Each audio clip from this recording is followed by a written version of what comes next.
Ipinag-uutos ng Land Transportation Franchising and Regulatory Board o LTFRB sa mga pasaherong sumasakay sa free shuttle service ng gobyerno ng Makati City na magpakita ng company ID at bumili muna ng MRT single journey ticket.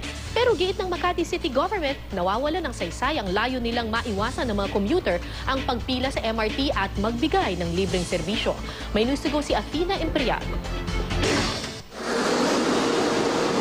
Itong convoy ng mga sasakyan na pupuntang Makati ay napakikinabangan ng mga pasaherong pamakati mula Lunes hanggang Biyernes, mula alas 6 ng umaga hanggang alas 9 ng umaga. Ang pick-up point ng mga service ay sa North Avenue EDSA, malapit sa MRT North Avenue Station at diretso patungong Ayala Avenue.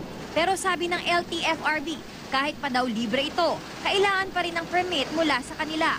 Nabigyan naman daw ng permit ang mga bus ng Makati. Yun nga lang, bukod sa pagdadala ng ID mula sa Makati-based company kung saan sila nagtatrabaho, iniatas din ng LTFRB na kailangang bumili muna ng single journey ticket sa MRT North Avenue Station. Hindi pa alam kung kailan ipatutupad ito.